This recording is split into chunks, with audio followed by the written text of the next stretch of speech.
Assalamu alaikum wa rahmatullahi wa barakatuh. Madame, Monsieur, bienvenue à notre émission Fatawa. Alors, aujourd'hui, nous avons consacré notre émission à un thème très important qui est le mariage en islam. L'importance du mariage en islam. Le couple en islam. Comment choisir l'époux ou l'épouse. Comment traiter l'épouse et comment l'épouse peut traiter l'époux.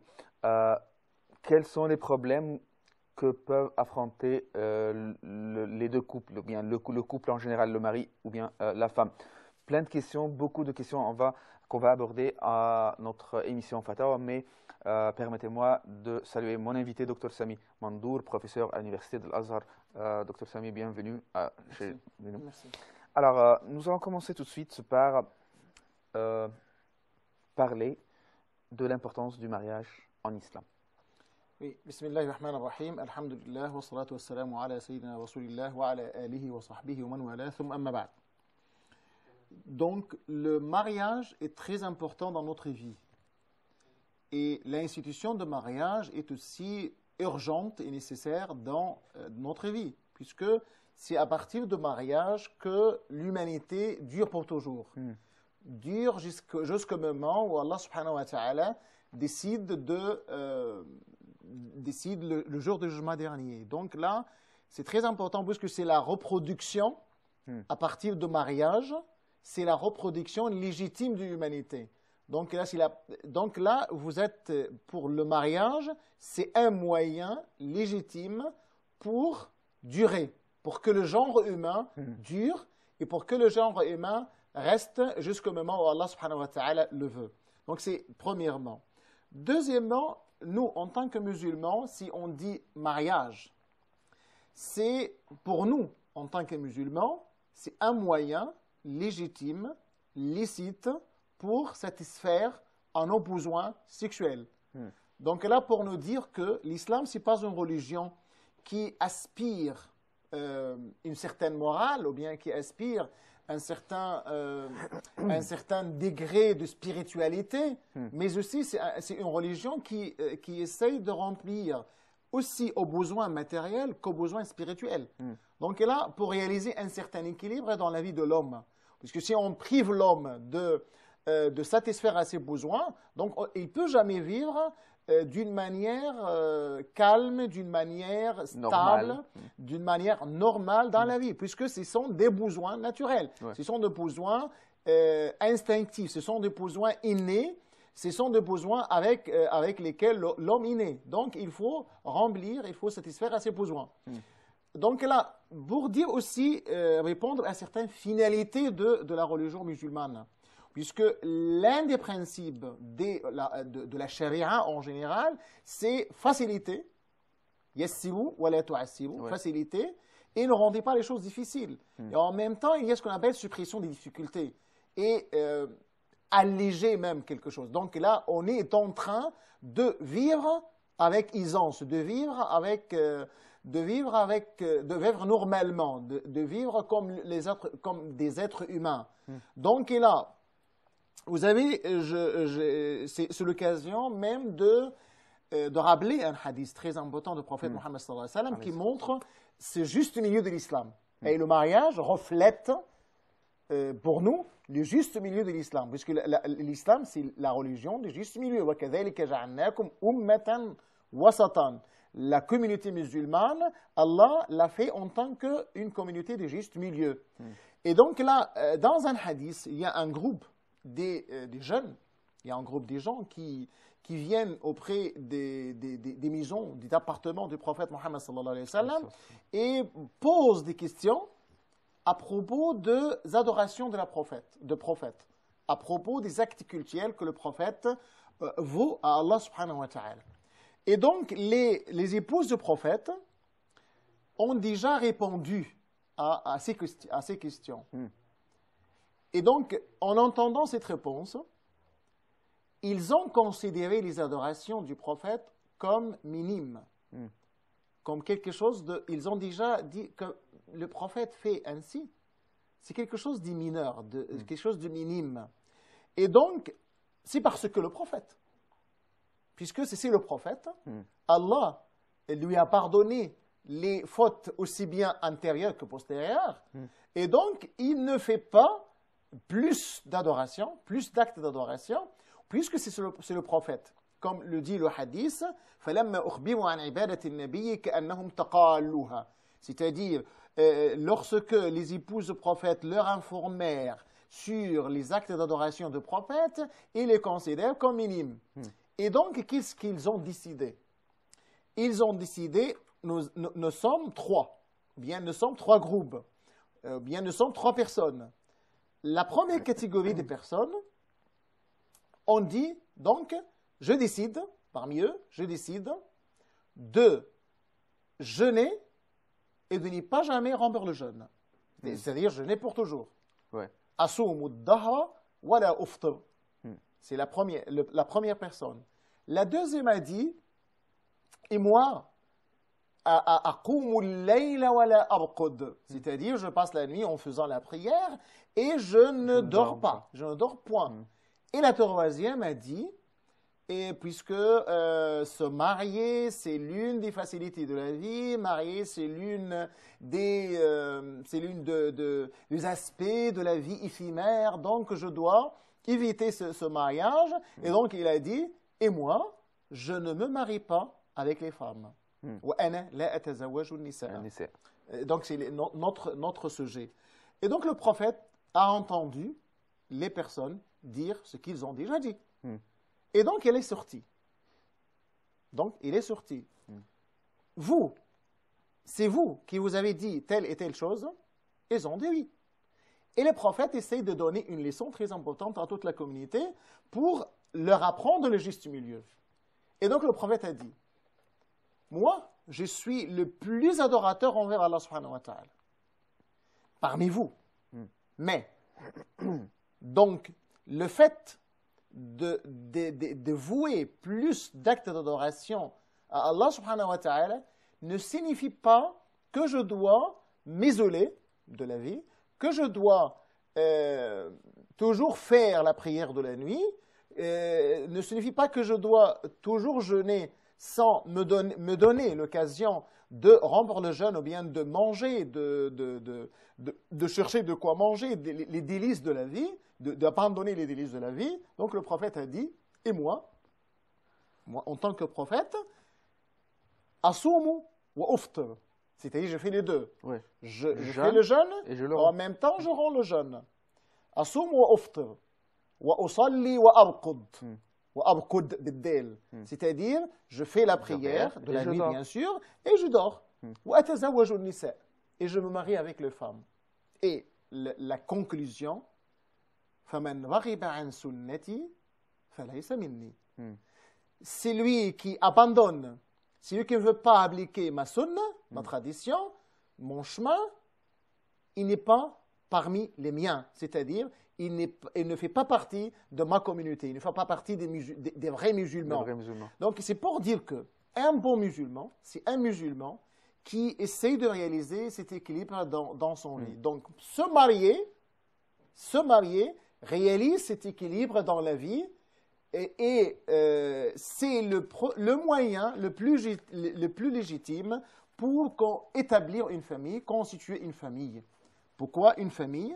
Parce que dans une société musulmane est constituée de quoi? Est constituée de plusieurs familles. Bien sûr. Donc la famille, c'est la première cellule de la société. Et donc on a une société qui s'agrandit pour constituer un pays, pour constituer déjà une communauté. Une communauté dont les individus, dont les membres sont toujours équilibrés psychologiquement, socialement et bien sûr religieusement. On doit réaliser cet équilibre entre la vie matérielle et la vie spirituelle en même temps. Donc, le mariage est nécessaire et urgent pour constituer la famille qui est la première cellule, le premier noyau de la société musulmane. C'est pour cette raison l'islam a donné une importance capitale à la constitution de la famille. Et en commençant, même vous aspirez à quoi en tant que musulman, en tant qu'être humain, à avoir une famille, à avoir des enfants. Ouais. Et donc, la première chose que vous devez faire en tant qu'être humain, un jeune, qui veut être un père, c'est quoi? C'est de choisir la mère des enfants. Bien sûr. Puisque donc la première étape pour élever votre enfant, et pour former votre enfant, c'est de choisir une mère. C'est-à-dire choisir une épouse, bien sûr. Une bonne mère, voilà. Une bonne mère. Donc, si vous... Et je vous donne un exemple aussi. Quelqu'un qui est venu auprès du calife Omar pour porter plainte contre son fils. C'est-à-dire, Contre le fils de Sayyidna non, contre son fils, le fils de lui-même. l'homme. D'accord, ok. Le fils de l'homme, il porte plainte contre son fils, c'est-à-dire le fils de l'homme, en disant, en l'accusant d'ingratitude, de uquq. Et donc, le fils est venu auprès de Omar aussi pour se défendre. Ouais. Il a posé une question à Omar, en lui disant, ô émir de croyants, qu'ils sont mes droits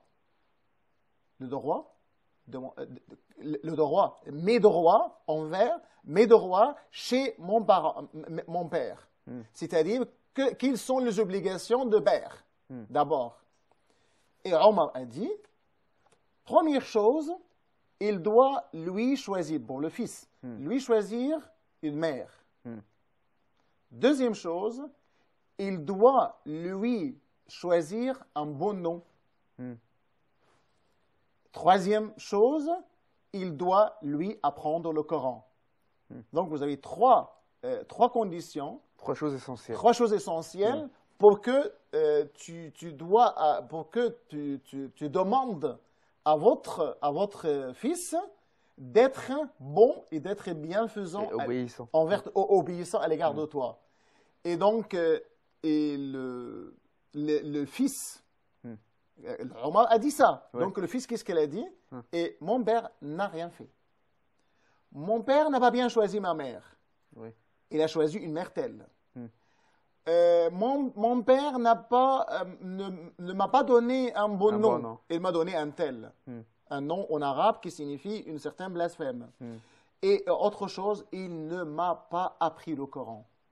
Et donc, Omar, qu'est-ce qu'il a dit, à l'homme? Vous êtes ingrat envers votre fils avant que votre fils soit ingrat à l'égard de toi.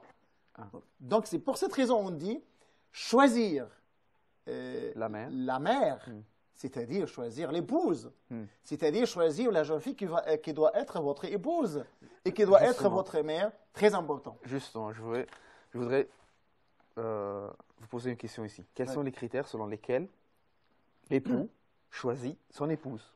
Est-ce qu'il y a des critères? Bien sûr et certain. Comme quoi? Toujours dans notre tradition, le Coran et la Sunna, il y a toujours des réponses. Puisque vous avez un hadith très important en la matière. Le prophète a dit تُنْكَحُ الْمَرْأَةُ لِأَرْبَعٍ. تُنْكَحُ الْمَرْأَةُ لِأَرْبَعٍ. Donc vous avez 4 critères pour choisir, à partir desquels vous pourriez choisir une jeune fille pour qu'elle soit votre femme. Votre épouse. Votre épouse. D'accord. Quels sont les 4? Donc la femme peut être, vous pourriez demander la main d'une femme pour 4 raisons. Oui. L'imaliha. L'imaliha, son argent. Oui, pour son argent ou sa richesse. Sa richesse. L'imaliha. Wali hasabiha. Oui. Nasabiha ou hasabiha. Wali jamaliha. Wali diniha. Donc, vous avez 4 critères très importants. On peut le dire en français. En français. Ouais. Le premier critère, c'est la richesse. La richesse. C'est-à-dire, vous pourriez aller auprès d'un père pour demander la main d'une fille parce que cette famille, bien, cette jeune fille est riche. Là, donc, vous visez l'argent. Deuxième raison, c'est la descendance de la famille noble ou pas. Oui. Une grande famille ou non. Donc, la deuxième chose. Troisième chose, c'est l'imaliha, wali hasabiha, wali jamaliha. Parce que c'est la beauté de la femme. Et le quatrième critère, c'est la religiosité de la femme, c'est-à-dire le fait que cette femme respecte bien les principes de la religion, le fait que cette femme est plus ou moins vertueuse. Donc vous avez 4 raisons. Mais est-ce que les 4 raisons sont ensemble? Ou séparées? C'est-à-dire, j'opte pour les 4, ou bien j'opte pour certains critères, ou bien je dois chercher les 4 critères chez une jeune fille. Donc là, le hadith parle des 4, mais il ne parle pas que vous allez choisir uniquement cette jeune fille parce que telle. Donc vous avez les 4 critères d'après lesquels on peut, mais c'est pas droit. On peut choisir une fille. Mais enfin, vous avez d'autres hadiths qui essayent de montrer les choses. Puisque si vous choisissez une femme en raison de la beauté, vous avez un hadith qui dit لا تزوجوا النساء لحسنهن فعسى حسنهن أن يرضيهن. C'est-à-dire, ne vous cherchez pas à vous marier avec une jeune fille ou bien une femme uniquement parce qu'elles sont belles. Puisqu'il se peut que cette beauté peut mener cette femme à la perdition. Donc, comme si le prophète vous dit, il ne faut pas chercher seulement la beauté. La beauté. Ça peut être un critère, mais ce n'est pas le seul. C'est pas le seul. لا تزوجوا النساء لحسنهن فعسى حسنهن أن يرضيهن. Et donc, quel critère, quel est le meilleur critère pour nous en tant que musulmans? C'est la femme vertueuse. Oui, bien sûr. خير متاع الدنيا المرأة الصالحة. Oui.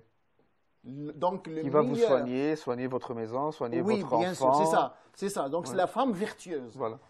Et ce n'est pas seulement la femme vertueuse, parce que dans d'autres sens, c'est aussi l'homme vertueux. C'est pour cette raison que vous avez un hadith. إذا جاءكم من ترضون دينه وخلقه فزوجوه. إلا تفعلوا تكن فتنة في الأرض وفساد كبير. Et dans une autre version, وفساد عريض. C'est-à-dire en français. Moi, je suis un père. Si un vertueux, un homme vertueux, un jeune homme vertueux, vient auprès de vous pour demander la main de votre fille, et vous croyez bien que c'est un homme vertueux, donc que vous mariez ce jeune homme, c'est-à-dire que vous acceptiez que ce jeune homme soit le mari de votre fille. L'époux de votre fille. Sinon, si on ne fait pas ça, il y aura de la corruption sur la terre. Bien puisque sûr. Là, cet homme vertueux ne trouve pas, si on le repousse, tous les hommes, tous les pères repoussent cet homme parce qu'il n'a pas assez d'argent pour se marier avec. Donc, il y aura de la corruption, qu'est-ce qu'il doit faire? Qu'est-ce qu'il doit faire? Il y aura donc de la corruption, il y aura de mauvaises répercussions sur la société elle-même. Donc, ce sont les critères. Donc, enfin, le prophète a dit, à la fin du hadith, تنكح المرأة لأربع لمالها ولحسبها ولجمالها ولدينها. Pour quel critère le prophète opte?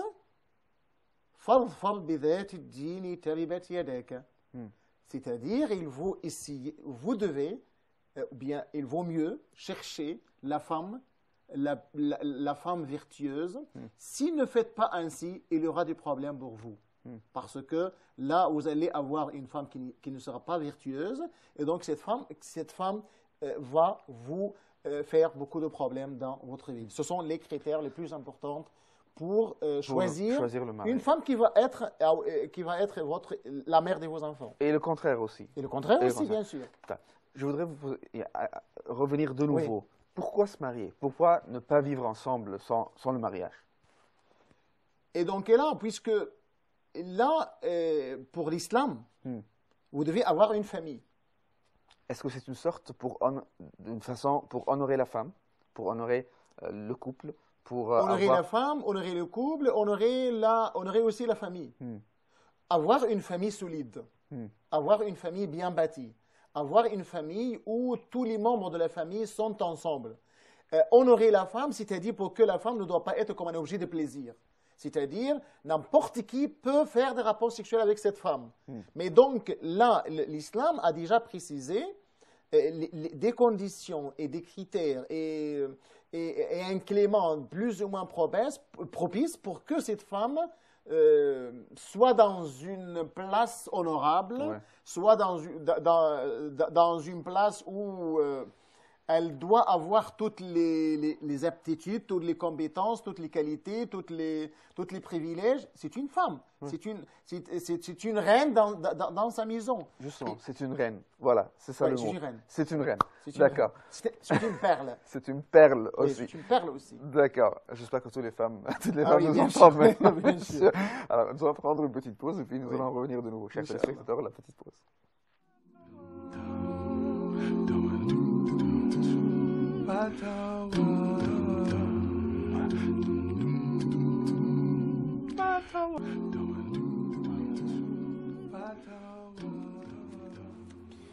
Bienvenue de nouveau, chers téléspectateurs. Nous sommes avec vous des studios de Iqra International et on traite le sujet du mariage avec mon invité, Dr Sami Mandour, professeur à l'université d'Al-Azhar. Dr Sami, est-ce que on peut citer ou bien réciter quelques versets coraniques concernant le mariage Oui, bien sûr, vous avez plusieurs versets coraniques qui parlent de mariage en général. Mais le verset le plus important, c'est le verset de la sourate An-Nur, où Allah subhanahu wa ta'ala dit وَأَنْكِحُوا الْأَيَامَ مِنْكُمْ وَالصَّالِحِينَ مِنْ عِبَادِكُمْ وَإِمَائِكُمْ إِنْ يَكُونُوا فُقَرَاءَ يُغْنِهُمُ اللَّهُ مِنْ فَضْلِهِ. Là donc le verset وَأَنْكِحُوا, c'est-à-dire marier. Donc là, c'est un ordre de la part d'Allah subhanahu wa ta'ala au père, aux mères, de marier les jeunes filles et les gens le plus chastes pour sauvegarder la chasteté et des jeunes hommes et des jeunes femmes. Puisque si on ne trouve pas un moyen légitime pour remplir nos besoins sexuels, donc on doit le chercher ailleurs. Donc là, il vaut mieux, ou bien on doit chercher les moyens légitimes. Le moyen légitime, c'est le mariage. Toute relation hors mariage est illicite pour nous en tant que musulmans parce que ça perturbe l'équilibre de la société et ça perturbe la descendance même de la descendance. Vous avez un autre verset aussi au début de Sourate An-Nisa. يا أيها الناس اتقوا ربكم الذي خلقكم من نفس واحدة وخلق منها زوجها.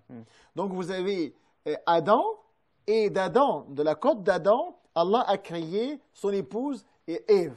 Et donc, à partir du couple, Adam et Ève, il y a toute l'humanité. Donc voilà. Là, c'est à partir de ce couple, c'est-à-dire de mariage, homme-femme, il y aura la continuation, la pérennisation de l'humanité. Vous avez aussi un autre verset très important aussi, dans la sourate Ar-Rum, puisque là, il vous dit comment vivre calme.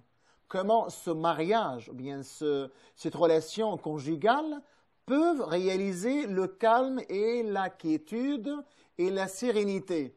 Le Coran dit وَمِنْ آيَاتِهِ أَنْ خَلَقَ لَكُم مِنْ أَنفُسِكُمْ أَزْوَاجًا.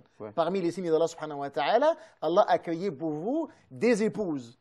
Pourquoi? Pour quelle raison? لتسكنوا إليها وجعل بينكم مودة ورحمة. Pour trouver auprès d'elle tout calme, toute sérénité, toute miséricorde, toute affection, tout amour, toute amitié. Tout ça, on peut le trouver. Et vous avez un autre verset. هن لباس لكم وأنتم لباس لهن. C'est-à-dire, l'homme est une couverture pour la femme et la femme est une couverture pour l'homme. Donc là, on se couvre ensemble. D'accord. Là, donc, c'est le mariage en tout. Ok. Permettez-nous de prendre quelques questions, parce que nous avons reçu plein de questions par email et par Facebook, alors concernant le mariage et l'importance de la famille. Alors, j'avais une question de Gigi Hizia, concernant le choix des époux. Alors, j'ai un souci et j'aimerais des réponses fiables, car mon avenir en dépend. Je suis algérienne musulmane, hamdoulillah. Je vis en France. Je me suis mariée avec un Français qui se dit converti à l'islam à la mosquée. Le souci, c'est que cet homme ne pratique pas. Il ne va plus à la mosquée, il ne fait plus ses prières et le ramadan, il le fait mais en fumant dans la journée.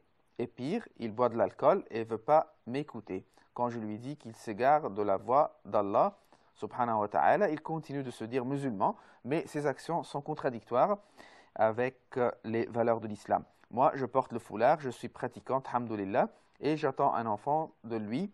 J'aimerais savoir quelle voie prendre pour satisfaire Dieu vivant avec cet homme. Est-ce que c'est haram si je continue de vivre avec lui? Est-ce que Dieu le punira, lui, et moi non, si je continue de vivre avec lui? Et où j'irai en enfer? J'ai trop peur. Alors, Aucun Inch'Allah. Puisque là, nous sommes dans un foyer.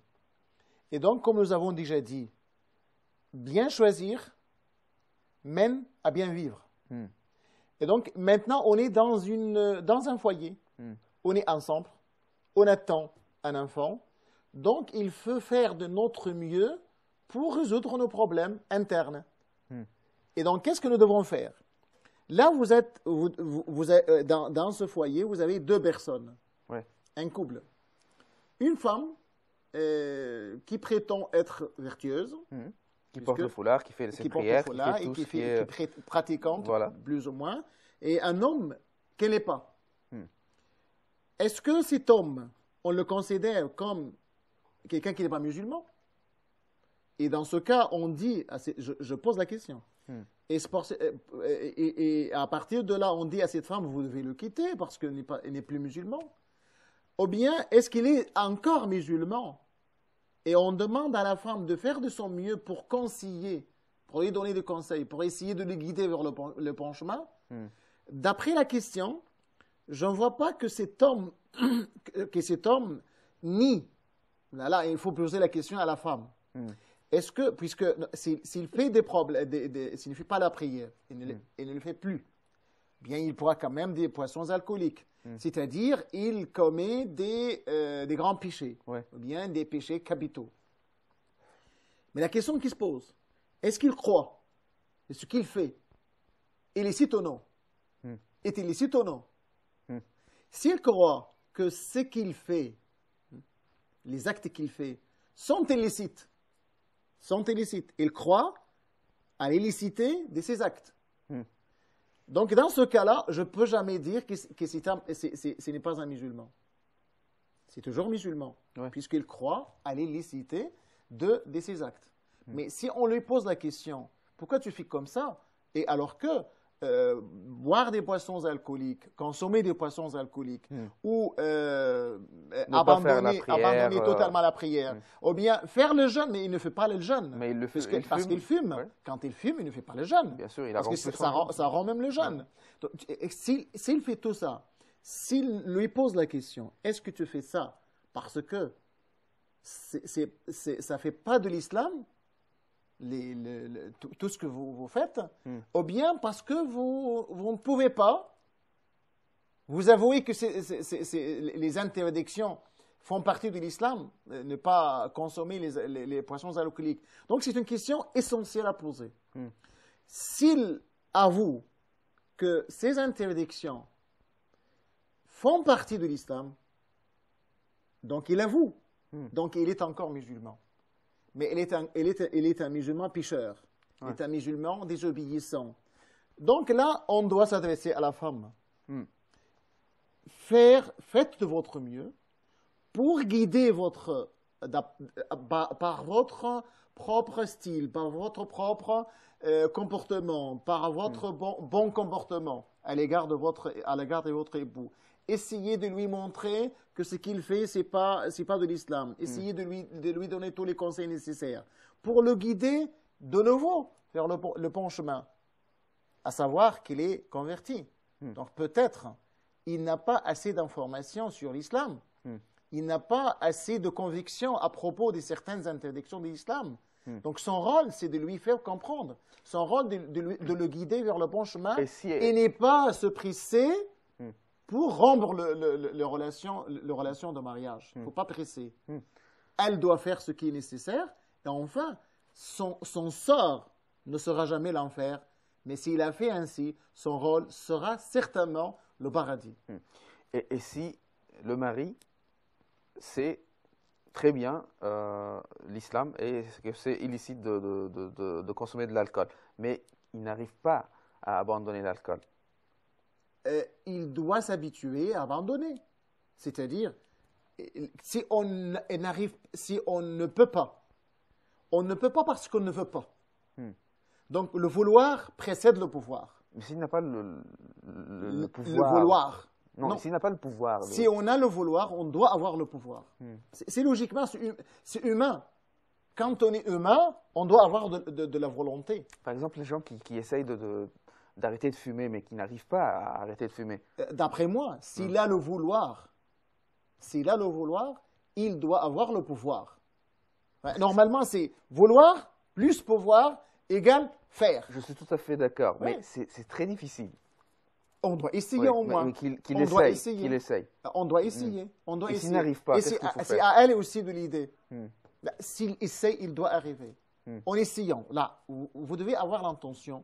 Très important pour les musulmans. Maintenant, je veux m'arrêter de consommer des boissons alcooliques. Je veux m'arrêter. Première chose que vous devez mettre en tête, c'est pourquoi vous devez vous arrêter. Ouais. Est-ce qu'en raison... Quelles sont les raisons? Une, Quelles deux, sont trois. les raisons? Ouais. Premièrement, c'est les raisons sanitaires. Ou bien parce que c'est interdit. Parce que Allah a interdit de consommer les boissons alcooliques. Ou bien parce que ça nuit à ma santé. Si vous optez seulement pour la deuxième raison, vous n'arriverez pas. Si vous optez d'abord pour l'intention, vous devez avoir l'intention de vous arrêter parce que Allah subhanahu wa ta'ala vous interdit de faire. Là, si vous avez cette intention, on peut la traduire par la volonté, parce que la volonté te fait pourquoi. Donc, vous devez avoir les deux raisons. La première raison parce que Allah, la deuxième raison parce que ça touche et ça nuit à la sécurité. Bien sûr. Sûr et certain. Si vous avez les deux raisons, Inch'Allah, Allah va vous aider à abandonner une telle manie. Si je consomme de l'alcool, comment puis-je me mettre debout devant Allah et faire la prière?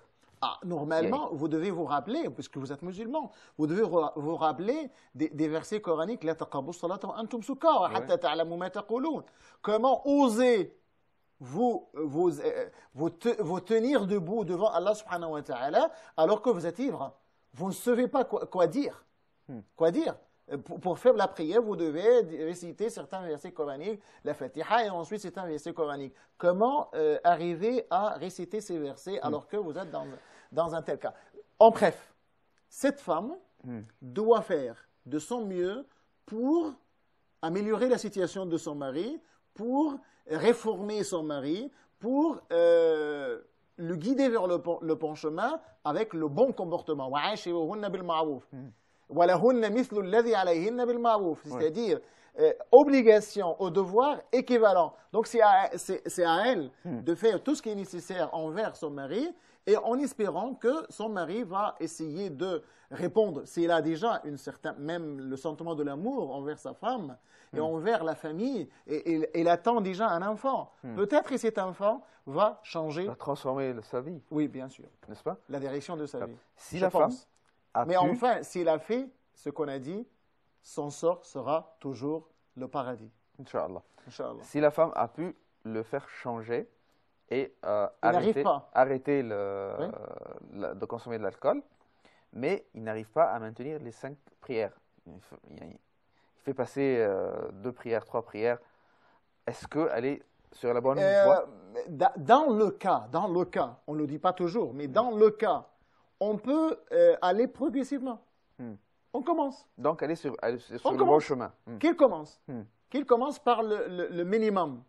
Et ensuite, ça va s'améliorer, ça va venir. Petit à petit, ça va venir. Petit à petit. D'accord. Considérons qu'elle est un converti. Si jamais il n'arrête pas de consommer de l'alcool, il ne fait pas les prières, il ne se comporte pas comme un bon musulman, qu'est-ce que cette femme doit faire? Et il faut mettre en relief qu'elle attend un bébé.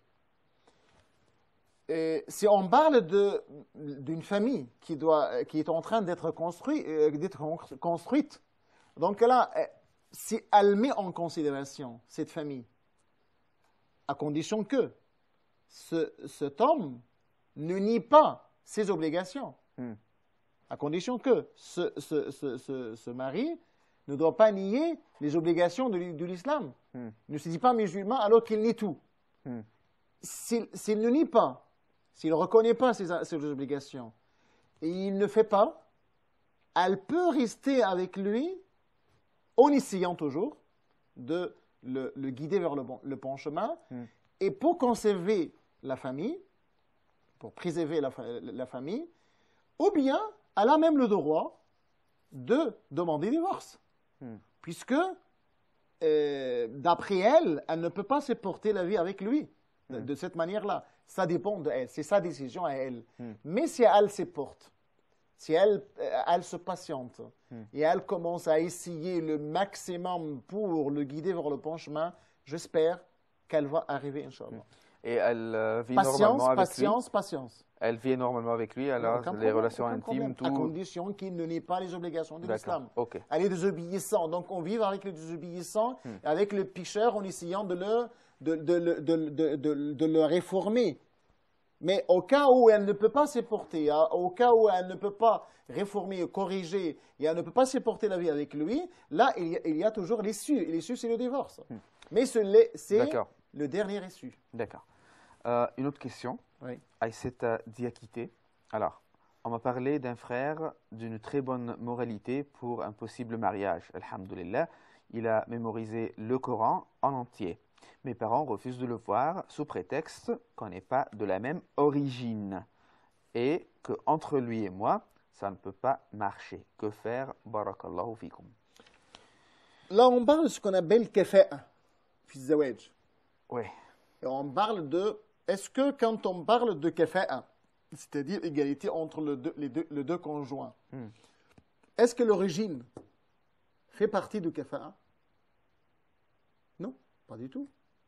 Est-ce que cette différence d'origine, psychologiquement, socialement, et ainsi de suite, peut être un obstacle devant une vie conjugale meilleure, une vie conjugale stable, logiquement et scientifiquement et psychologiquement? Je pense que non. Donc là, je reviens au hadith. إذا جاءكم من ترضون دينه وخلقه فزوجوه إلا تفعلوا تكن فتنة في الأرض وفساد كبير. Donc notre discours maintenant s'adresse directement aux parents, pas à la fille. La fille accepte. Et donc si la fille accepte que le père et mère, les pères et mères doivent aussi, parce que normalement, parmi les conditions, le père doit demander permission à sa fille. Hein? Elle doit prendre l'avis de sa fille. Dans la Vierge. La Vierge. Si elle est d'accord ou non? Si elle est d'accord ou non. Donc, on dit, on a la règle, al-bikru tusta'zan, wa idhnuha simatuha, wa thayyibu tusta'mar. Vous avez deux cas. Le cas de la jeune fille vierge, donc que le père doit se diriger vers sa fille pour lui demander permission, pour demander son avis. Et c'est là déjà une fille, une ex-femme déjà, sa fille, c'est déjà mariée, et donc maintenant elle est divorcée. Qui n'est pas vierge. Elle n'est pas vierge, donc elle lui demandait l'ordre. Donc c'est la femme qui donne un ordre à son père de la marier. D'accord. Parce qu'il y a deux cas.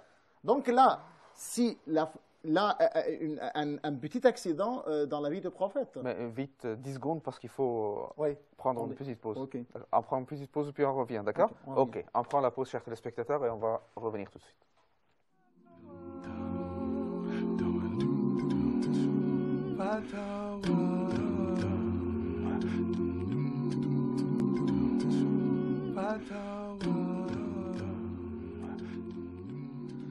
Bienvenue, chers téléspectateurs, et nous parlons du couple, du mariage en islam et l'importance du mariage en islam.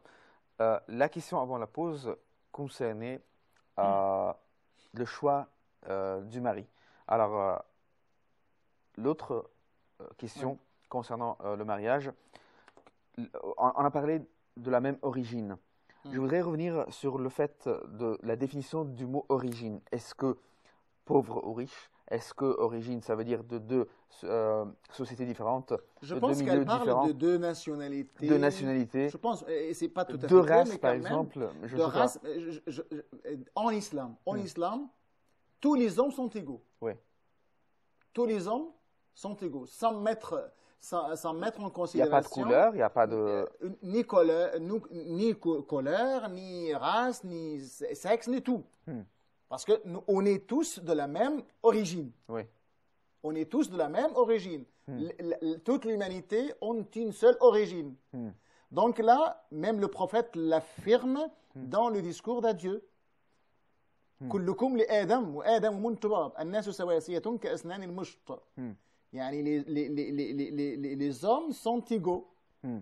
Et quand même, la fadla li arabiyyin ala a'jamin illa bittaqwa. بالتقوى, voilà. Donc vous avez arabe et vous avez non arabe. Donc il n'y a pas aucune préférence de l'un sur l'autre, sauf par la piété. Et c'est ce qu'a dit le Coran. Inna khalaqnakum min dhakarin wa untha wa ja'alnakum shu'uban wa qaba'ila inna akramakum 'inda Allahi atqakum.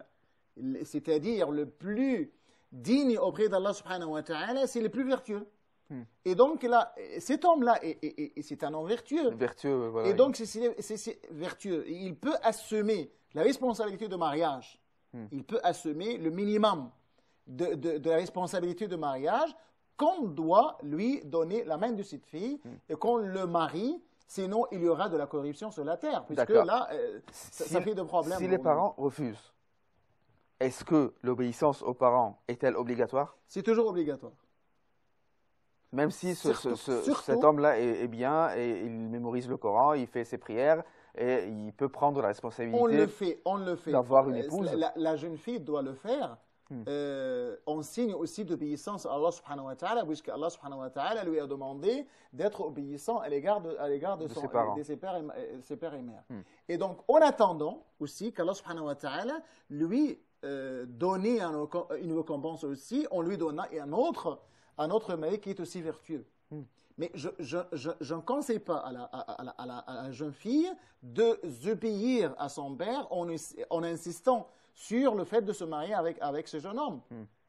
Je pense que ce jeune homme a accepté ainsi aussi, ça accuse même la moralité et la vertu de cet homme, de ce jeune homme. On passe à une autre question de Najwa Belkhair. Je voudrais savoir si on est obligé de faire un mariage civil après un mariage religieux. Car mon futur mari ne veut pas faire le mariage civil. Il dit qu'un mariage religieux suffit. Et là, on pose aussi la question. Où sont-ils exactement? Est-ce qu'ils sont dans un pays musulman ou bien ils sont dans un pays tel que la France, par exemple? Puisque normalement, chez nous, dans les pays musulmans, peut-être il n'y a aucune différence entre les deux. Puisque normalement, on a ce qu'on appelle le ma'zoun. Oui. Et le ma'zoun vient, peut-être dans la mosquée, ou bien dans la maison, ou bien n'importe où, pour contracter le mariage. Aqd al-Qaran, voilà. Oui, en pour arabe. contracter le mariage, c'est-à-dire faire un acte civil. Ça, c'est l'acte civil. C'est ce qu'on appelle mariage civil. Voilà. Là, vous avez l'acte, le contrat. Donc le ma'doun vient pour l'acte civil. Pour l'acte civil. Et en même temps, il déclare À tout le monde. l'acte que- de mariage devant tout le monde, religieusement. Al-Ishhar. Al-Ishra. Voilà. C'est-à-dire, il commence à dire les serments de nikah, de mariage, ce qu'on appelle khutbat al-nikah, Ouais. le serment de nikah, de mariage, et en commençant par des versets coraniques et des hadiths et ainsi de suite, et il commence à dire même la formule du contrat de mariage. Et la formule, c'est quoi? C'est le consentement mutuel. Oui. Zawijni, zawajtuka. Zawajtuka nafsi, Zawajtuka, zawajtuka. zawajtuka nafsi. C'est zawajtuka. Oui. Quand on dit zawajtuka nafsi, c'est autre chose. Oui. Mais on parle de, maintenant, un contrat de mariage qui a rempli toutes les conditions de la validité du mariage. Et donc, vous avez le consentement de wali, vous avez le consentement de deux conjoints, et vous avez la dot, vous avez les deux témoins, vous avez la diffusion ou bien la déclaration de Tous les mariage. facteurs Donc, nécessaires vous avez pour le tous les mariage. facteurs nécessaires pour un mariage. Donc, on fait, donc chez nous, par exemple, en Égypte ou bien dans les pays musulmans, on fait les deux ensemble. C'est systématiquement, ça marche. Systématiquement. Voilà.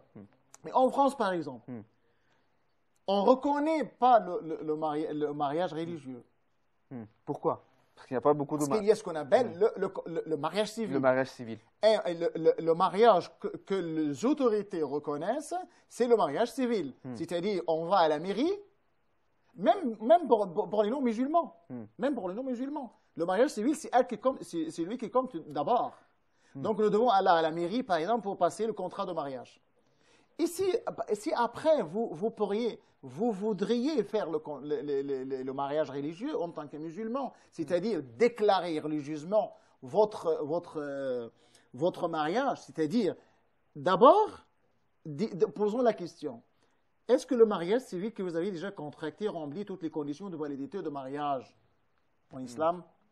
Vous avez le titeur, vous avez la dot, vous avez l'accord du titeur. Du wali, vous avez le consentement mutuel, homme-femme, vous avez la dot, vous avez les deux témoins, vous avez la déclaration, vous avez tout ça. C'est un mariage civil, c'est en même temps un mariage religieux, mais vous pourriez le déclarer par exemple dans une mosquée. Mais est-ce qu'il suffit de déclarer un mariage religieux dans une mosquée sans aller à la mairie pour passer un contrôle de mariage? Ça ne suffit pas du tout. Et même en France, la loi punit celui qui ne passe pas un acte, bien sûr. Quand on fait un mariage religieux, ce n'est pas un acte. C'est un acte oral, plutôt. Dans une mosquée ou bien dans un lieu, on se réunit pour dire que quelqu'un se marie avec une telle. Si on fait ainsi, sans passer un contrat civil à la mairie, je pense que la loi française punit. D'accord. Donc là, aux musulmans qui sont actuellement en France, par exemple, si vous êtes en train de vous marier, donc vous pourriez remplir les conditions de la validité de mariage, déjà dit, passer le contrat de mariage à la mairie, et ensuite vous pourriez aller vous et la famille, et les deux parents, et les témoins, et tous dans un mosquée, dans un centre islamique, pour déclarer religieusement le marié. Comme ça, vous essayez de faire les deux ensemble. Faire les deux ensemble. D'accord. Mais faire le mariage religieux sans le mariage civil, ça ne marche pas du tout. Ça ne marche pas. Et ça touche même à la validité de mariage. D'accord. Abou Bakr Dourouji, un couple ne s'aime pas, l'époux insulte. Un couple quoi? Ne s'aime pas. Ne s'aime pas. Ne s'aime pas. Oui. Ok. L'époux insulte sa femme, la frappe plusieurs fois, lui rappelle qu'elle ne lui plaît pas physiquement. Il néglige ses prières, il supporte la vie car ils ont des petits-enfants. La polygamie serait-elle la solution pour établir l'entente entre ces deux époux ou au contraire, cela rajouterait plus de problèmes? Là, vous avez deux problèmes. Vous avez deux questions en même temps. Premièrement, vous avez les relations du homme-femme, oui. Homme-femme. Bien sûr. L'insulte, il la frappe. Oui, là, vous avez déjà le principe. وَلَهُنَّ مِثْلُ الَّذِي عَلَيْهِنَّ بِالْمَعْرُوفِ. Et vous avez وَعَاشِرُوهُنَّ بِالْمَعْرُوفِ. Là, c'est la règle dans la vie conjugale. Se comporter avec eux de la meilleure façon, bien de la façon la plus convenable dans la société. Chaque société a déjà quand même ses comportements, a déjà ses coutumes. C'est pour cette raison, bil ma'rouf, c'est-à-dire la manière la plus convenable dans votre pays, la plus convenable d'après les principes de la religion. Très bien. Ça nous mène à une question très importante. Oui. Comment faut-il traiter sa femme? Ok. Et comment la femme doit traiter son époux? Faites, en résumé, faites vous et elle, ce que réalise l'objectif de mariage. Déjà, c'était dans les versets de la sourate Rum. وَمِنْ آيَاتِهِ أَنْ خَلَقَ لَكُمْ مِنْ أَنفُسِكُمْ أَزْوَاجًا. Pour quelle raison? Il a créé, parmi ces signes, il a créé pour vous, à partir de vous-même, des épouses. Imaginez que cette épouse fait partie de toi-même. Et donc, vous êtes un corps inséparable. Ouais. Vous êtes indissociable. supposons qu'elle est une musulmane, et vous êtes un musulman et je suis un musulman. Aimez pour vous, aimez pour moi, ce que vous aimez pour vous-même. Et là, on le dit pour la femme aussi. Oui. Et donc là, vous avez une femme. Et là, la femme et la femme et le mari et la femme en même temps. Tout ce qui réalise le calme, l'amour, l'affection, la quiétude, la sérénité, c'est recommandable, voire même obligatoire dans la vie conjugale. Et donc, amour, disons même, il ne faut pas, quand on dit insulter, c'est tout à fait contradictoire à l'islam, puisque normalement, les musulmans en général n'est pas quelqu'un qui insulte. Bien sûr. N'insulte pas. En plus, l'islam a honoré la femme. En plus, l'islam a honoré la femme. En plus, c'est ta femme à toi. C'est ta femme. Et en plus, c'est la mère de tes enfants. En plus, c'est elle qui te nourrit. C'est elle qui te fait toutes choses dans le foyer. Qui te supporte. C'est elle qui te supporte. Bien sûr. Et là, vous avez un hadith très important.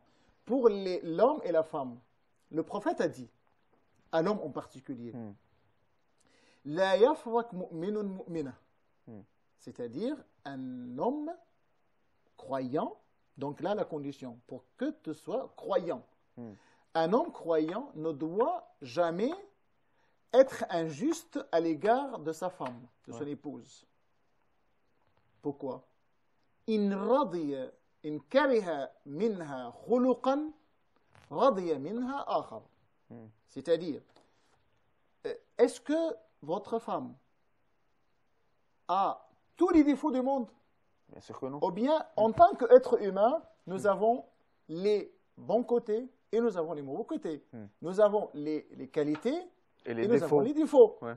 Et donc, si vous trouvez un défaut, il faut quand même regarder les qualités. Comme on le dit toujours, il ne faut pas y regarder la moitié vide du verre. Du verre. Là, dans la vie conjugale, on doit le faire ainsi. Si vous avez une faute, vous avez découvert une faute chez votre femme, il faut quand même réfléchir. Il n'y a jamais de bien qu'elle a déjà offert à moi et à mes enfants. Combien d'années vous avez vécu avec elle? Donc, il faut vous rappeler tout ça pour que tu puisses vivre amicalement. Mais, il y a toujours parce qu'il y a quand même l'autre partie de la question. Il y a une autre partie aussi, elle ne lui plaît pas physiquement. Vous savez, après le mariage, les femmes au Moyen-Orient... Et quelquefois, il y a un certain changement.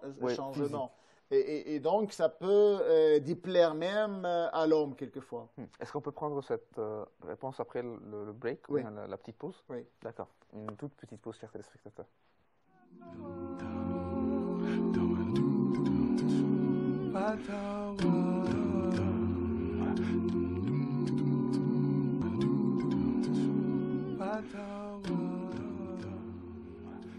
Bienvenue de nouveau, chers téléspectateurs. Et avant la pause, la question était la femme qui ne lui plaît pas physiquement.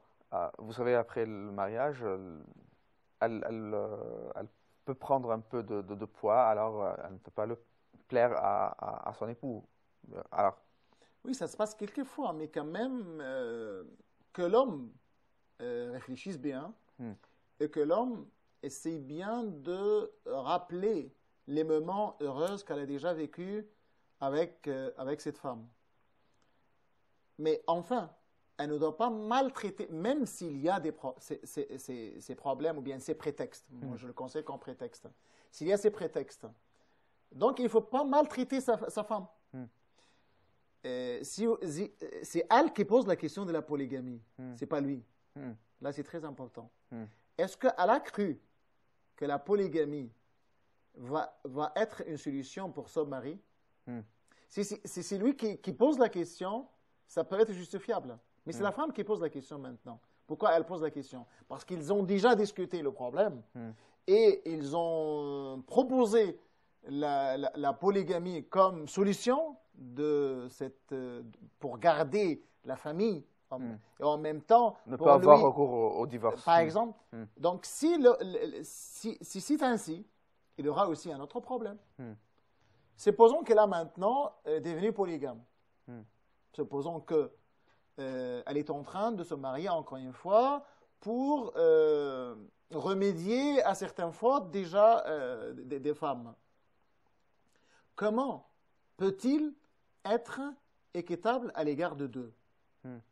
Est-ce que les mauvaises qualités corporelles de sa femme vont l'empêcher d'être juste à l'égard de cette femme?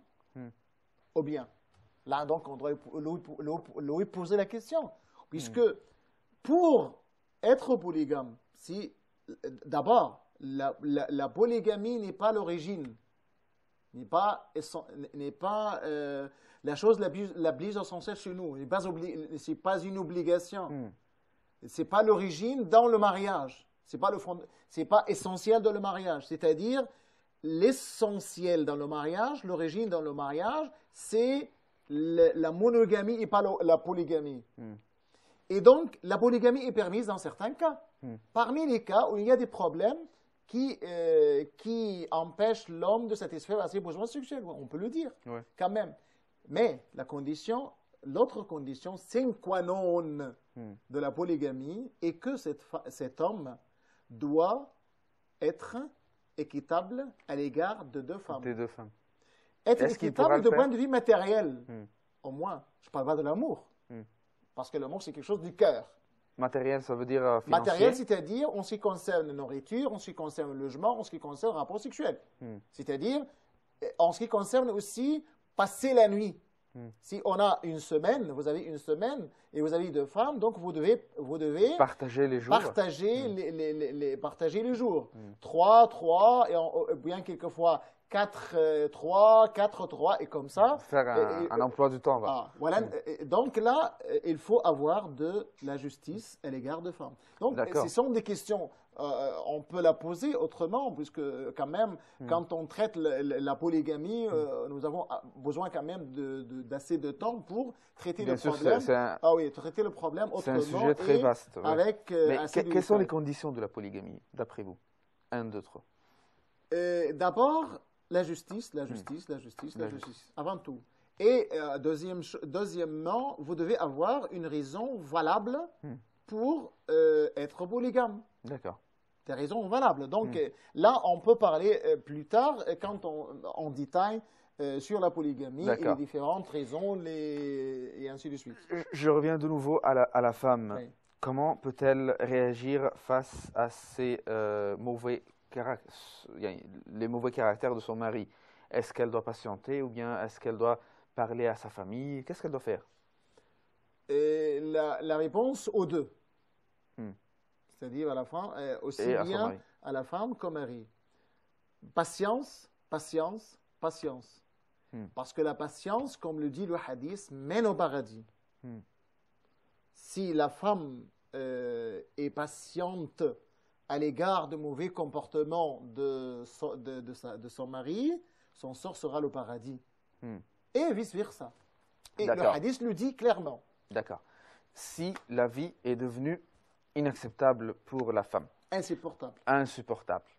Est-ce que le mari ne veut pas faire le divorce? Est-ce qu'elle pourra saisir le khula? Vous avez plusieurs manières pour rompre la relation de mariage.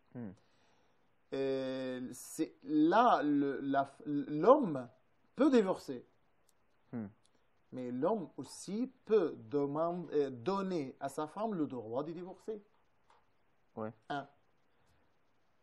Deuxième façon, c'est-à-dire, on est d'accord, on se met d'accord. On dit al-isma fi yad ar-rajul. C'est lui qui a le droit. Et il a le droit de donner cet isma à la femme. Voilà. Et donc, au moment où elle veut divorcer, elle peut divorcer. Premier moyen pour que la femme rompe les relations de mariage. Pour ne pas donner la dette à la fin? C'est autre chose. La dette ou bien la dot? Non, le montant qui est à la fin du mariage. C'est la dot. C'est elle la dot. Oui. Non, la dot, c'est avant le mariage, n'est-ce pas? Vous avez le de arriéré. Oui, arriéré, la dot arriérée, voilà. Mu'akhkhar, comme on dit, Al-mu'akhkhar, mu'akhkhar. voilà, en arabe. Donc, vous avez plusieurs. À la femme, il y a trois choses. Hmm. Première chose, l'homme, le mari, donne à sa femme le droit de se divorcer. D'accord. C'est-à-dire divorcer elle-même. Donc, il n'y aura pas de dot arriéré. Il y a toujours n'est-ce des. Il y a toujours des. Il va les laisser tous les il y a toujours des. les responsabilités. Il y a toujours, à chaque cas, il y a des sentences. Ok. Ce n'est pas le moment de le dire. Ok. Et deuxième moyen, Hmm. bien deuxième voie, ce qu'on appelle divorce judiciaire. Hmm. Qada'i. C'est-à-dire, la femme saisit un procès, saisit devant le juge, Hmm. en disant au juge, ma vie avec cet homme Et insupportable. Voilà. insupportable de la part de l'homme. C'est-à-dire, l'homme nuit à la femme. Dans le cas de nuisance, on dit. Dans Il le la cas où frappe, il y a il l'insulte, Oui. voilà. Le mari porte préjudice à la femme. Des préjudices insupportables de la part de la femme. C'est à elle de prouver ses préjudices et ses nuisances. Et le qadi, dans ce cas, le juge, dans ce cas, peut divorcer la femme. Ce qu'on appelle divorce judiciaire. Enfin, il y a ce dont vous avez déjà parlé de khula. Donc, la femme a le droit. Quand on dit khula, c'est quoi le khula?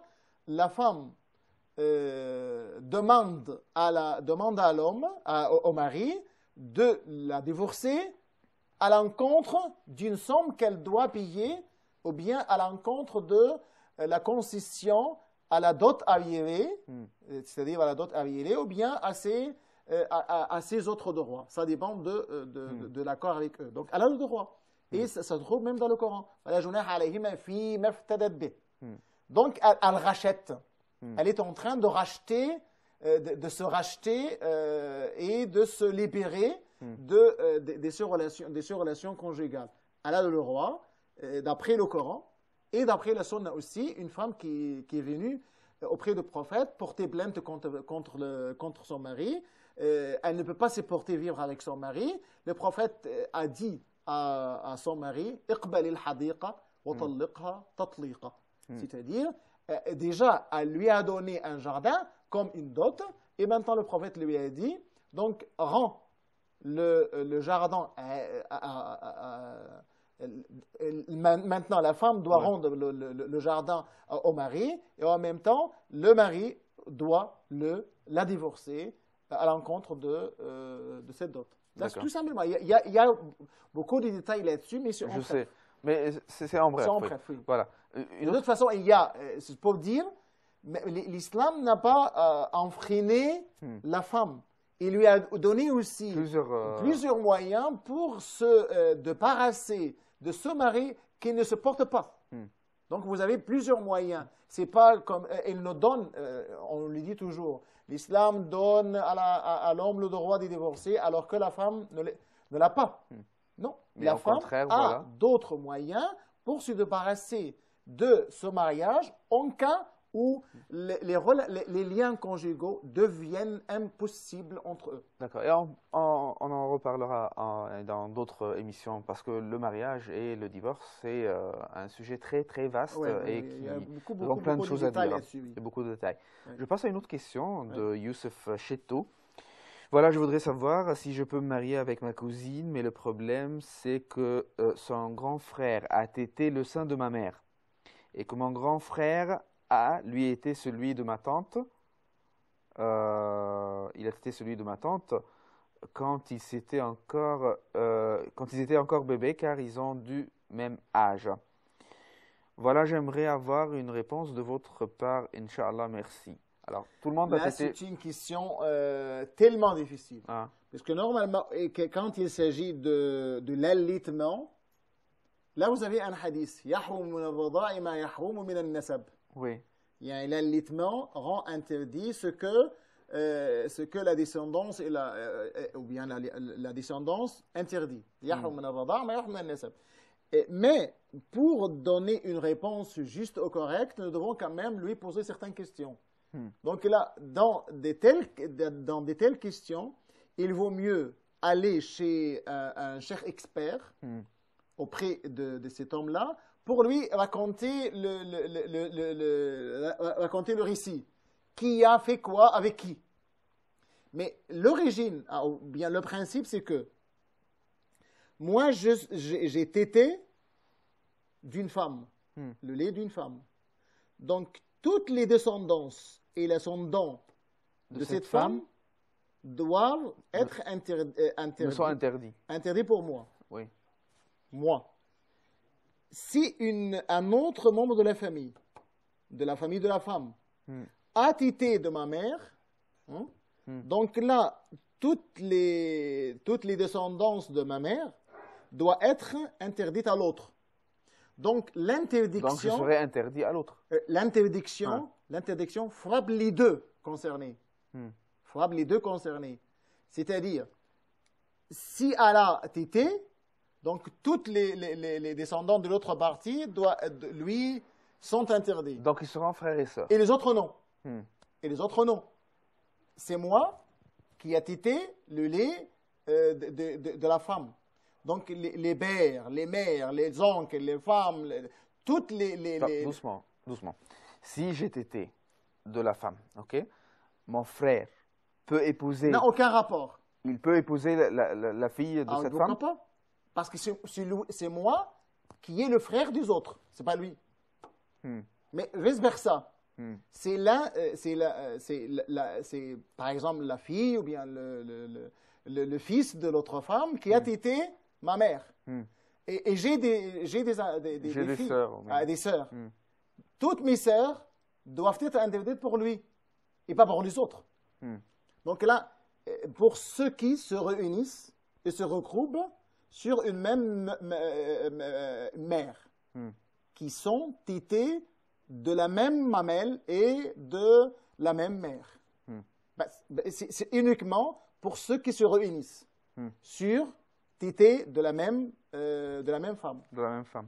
C'est compliqué. C'est pour cette raison je lui conseille d'aller chez quelqu'un d'expert ou bien une institution, l'institut de fatwa, un comité de fatwa ou bien une institution de fatwa, un centre islamique par exemple, pour lui raconter le récit. Qui a fait quoi avec qui? C'est pour cette raison nous ne devons jamais donner, on donne des généralités, mais pas pour lui. Pour lui, le cas, d'après ses principes, il peut savoir comment ça marche, ou bien il doit aller chez un comité de fatwa, chez lui, pour demander la réponse juste. Malheureusement, le temps qui nous est consacré pour cette émission est terminé, mais en 10 secondes, dites, s'il vous plaît, dites aux gens, aux jeunes gens qui veulent se marier, 1, 2, 3, qu'est-ce qu'il faut faire, des conseils pour se marier? Premièrement et dernièrement, bien choisir avant de se marier. Bien choisir avant, vous avez des procédures. La première procédure, c'est bien choisir. Bien choisir, ça c'est la première, d'accord. Deuxième chose, essayez de mettre en tête tous les conseils et toutes les recommandations du prophète sallallahu alayhi wa sallam en ce qui concerne le choix. Et troisièmement, avant de choisir, il faut bien réfléchir. D'accord. Donc réfléchir, choisir, obéir, aux ordres, aux recommandations du prophète Mohammed sallallahu alayhi wa sallam.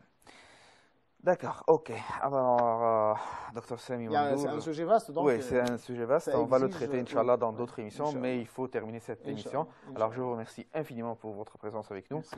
Chers téléspectateurs, merci pour votre attention et je vous donne rendez-vous donc la prochaine fois. Et à la prochaine et assalamu alaikum wa rahmatullahi wa barakatuh. Alaykoum salam.